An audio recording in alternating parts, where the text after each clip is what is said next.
नमस्कार, मैं हूं पवन त्यागी। सोनिया गांधी के खासम खास माने जाने वाले पूर्व आईएएस अधिकारी और एनजीओ चलाने वाले हर्ष मंदर की जांच अब सीबीआई करेगी। ये गृह मंत्रालय ने जांच के लिए आग्रह किया है। अब सीबीआई ये खंगालेगी कि जिस तरह से विदेशी चंदा लिया गया और उसमें जो अनियमितता बरती गई, इस मामले में कौन कौन हर्ष मंदर की ये जो मदद कर रहे थे, इनके पीछे मकसद क्या था।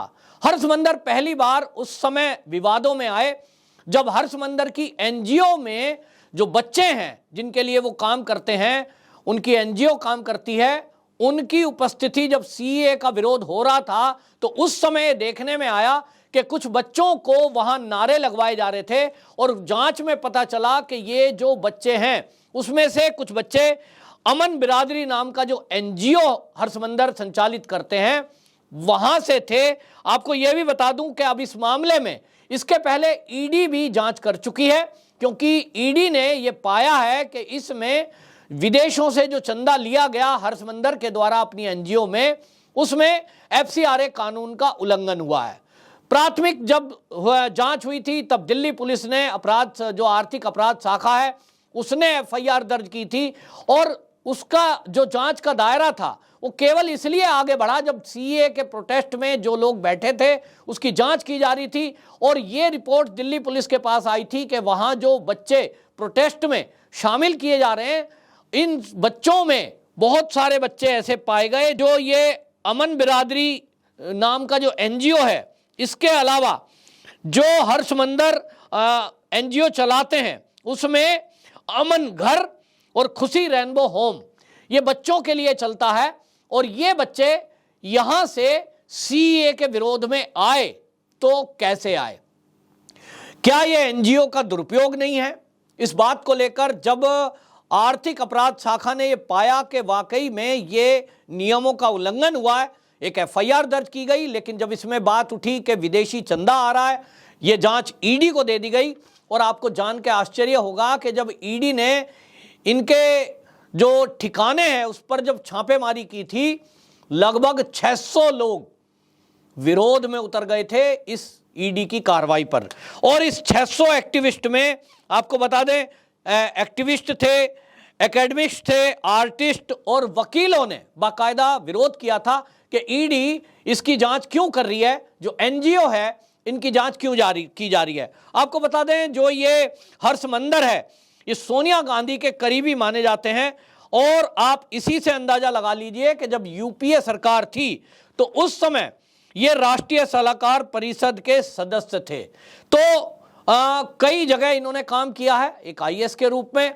लेकिन सवाल ये उठ रहा था कि आपने एनजीओ बनाई है बच्चों की सेवा के नाम पर, बच्चों की देखभाल, उनकी पढ़ाई, उनके लिए बाकी व्यवस्था करने के नाम पर आप एनजीओ चलाते हैं, वहां तक तो ठीक है। लेकिन आप विदेशों से जो चंदा ले रहे हैं, क्या उसमें भारत का जो कानून है एफसीआरए का, उसका पालन किया जा रहा है? तो ईडी ने यह पाया था कि इस मामले में अनियमितता बरती गई है।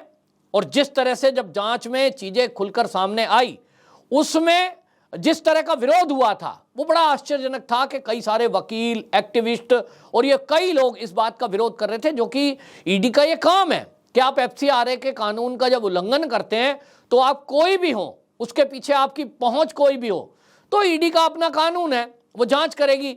आपको चंदा आया है एनजीओ को, भारत सरकार ने, खासतौर पे जब मोदी सरकार है, इन्होंने कुछ परिवर्तन किया है और उसके कारण से 4000 से अधिक एनजीओ के लाइसेंस रद्द हुए एफसीआरए के, जो विदेशों से चंदा लेने के हैं।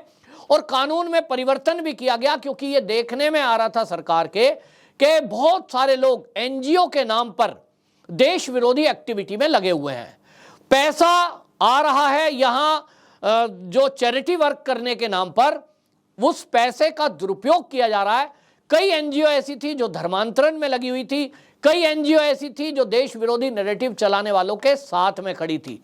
हर्ष मंदर भी उनमें से एक पाए गए, क्योंकि सीए का विरोध, ये हालांकि विरोध भी नकली था।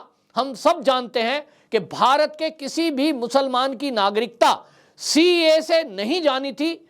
लेकिन यहां कांग्रेस समेत जो राजनीतिक दल हैं, जिसमें कई सारे राजनीतिक दल शामिल थे, वामपंथी शामिल थे, उन सबको ऐसा भड़काया गया कि भाई अगर जो है ये कानून बना तो भारत के मुसलमानों से उनके दस्तावेज मांगे जाएंगे, और क्योंकि दस्तावेज आपके पास जब नहीं होंगे तो भारत के मुसलमानों को ये जो मोदी सरकार है ये तो भारत से बाहर कर देगी।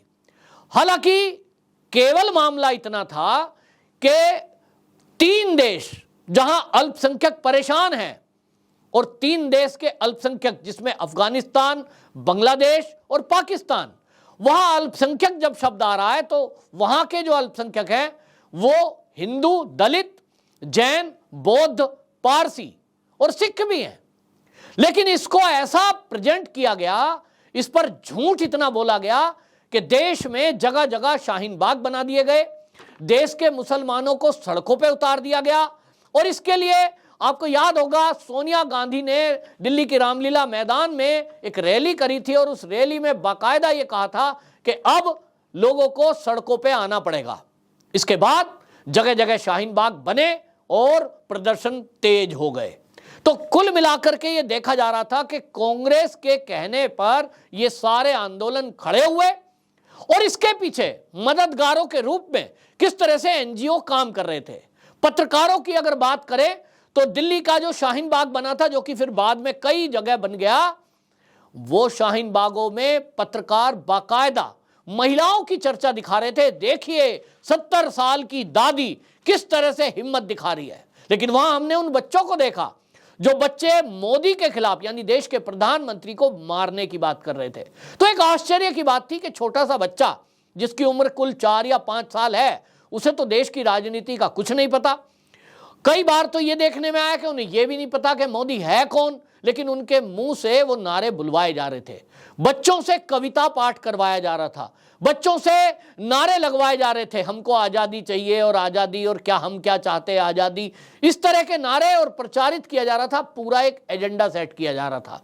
तो जो गुप्तचर एजेंसियां थी और खासतौर पे दिल्ली पुलिस वो एक्टिव थी और जानकारियां जुटा रही थी कि आखिरकार इस संगठन के पीछे कौन कौन लोग हैं जो ये संगठन चल रहा है सीए के विरोध के नाम पर।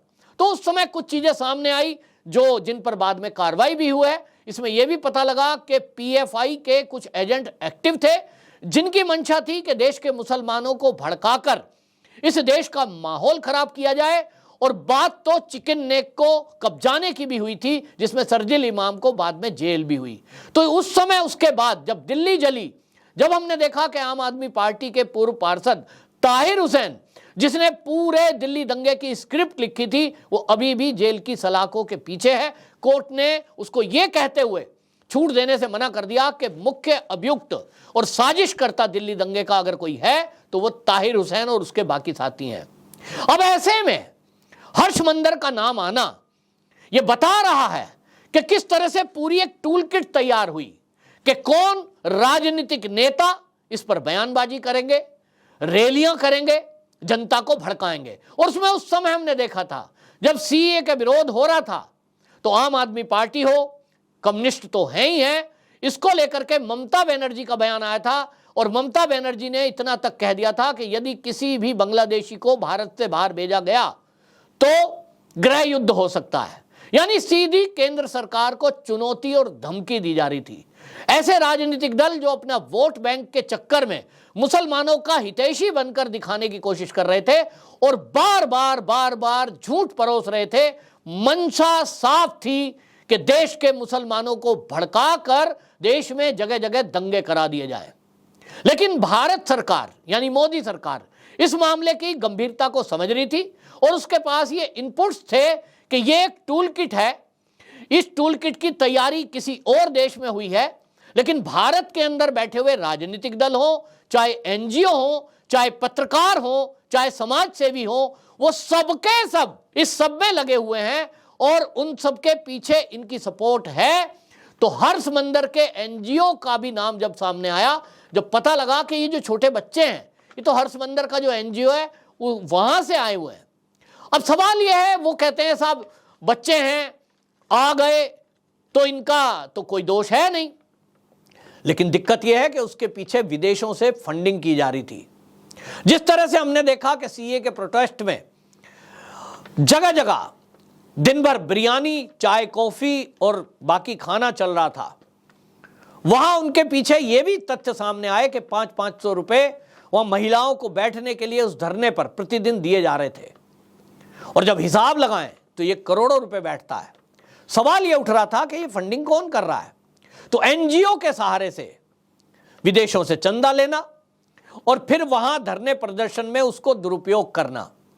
इस पर जब दिल्ली पुलिस ने जांच शुरू की तो मामला ईडी को दिया गया, और जब ईडी ने इस पर जांच की तो अनियमितता पाई गई, और अब सीबीआई इसमें यह जांच करेगी कि आखिरकार हर्ष मंदर और उसकी एनजीओ का इस सारे देश विरोधी अभियान में रोल क्या था। एक तरह से अगर कहूं तो अब जब सीबीआई जांच करेगी, यह पहले ही तय हो चुका है ईडी की जांच में कि यह अनियमितता बरती गई, नियम का उल्लंघन हुआ, तो इस मामले में अब हर्ष मंदर को जेल की सलाखों के पीछे जाना पड़ सकता है।